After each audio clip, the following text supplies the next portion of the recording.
Welcome back to my YouTube channel. Are you ready to challenge your mathematical powers? Dive into the fascinating world of infinite nested square root with our latest video. Join us as we unravel the layers of this mind-bending puzzle and reveal the secret hidden within.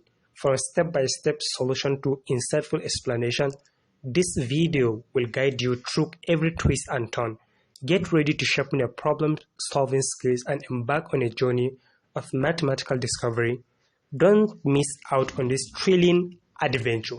Hit play now and unlock the mystery. Let's say you're given this kind of problem. How can you solve it? First thing I need you to understand, this expression represents an infinite nested square root where the pattern continues indefinitely.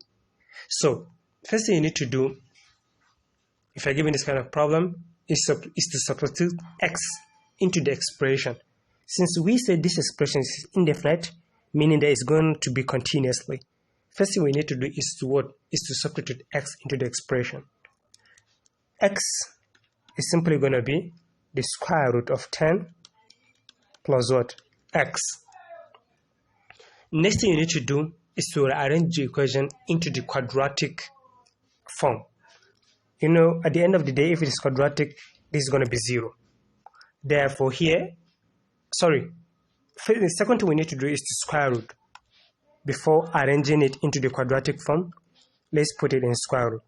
Here we are going to have what? X to the power of 2 into bracket of square root of 10 plus x to the power of 2.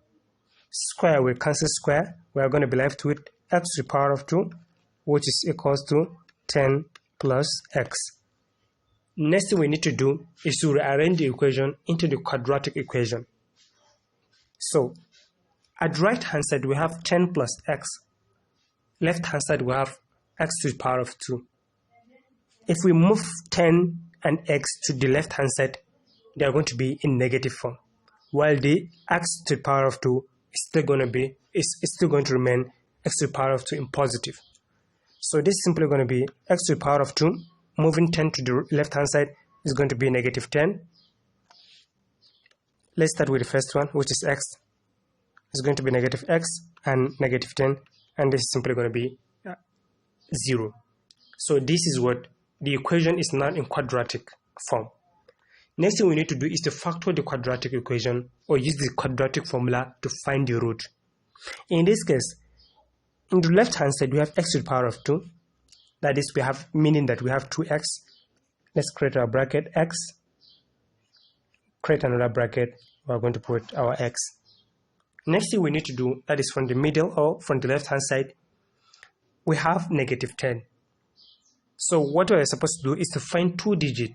If you multiply those digits, it's going to provide you with negative 10. The only digit I think we have is going to be 5, negative 5, and 2. So here is going to be negative 5, and here is going to be positive 2. So, since the expression represents a positive square root, we are going to discard the negative. But before then, next thing we need to do at this point is to solve for what? Solve for x. X is unknown, and here we have what? X negative 5 and x plus 2. If you said x, this is negative. If you move it to the right hand side, this is simply going to be positive 5. And here this is x, this is positive 2. If you move it to the right hand side, it's simply going to be negative 2.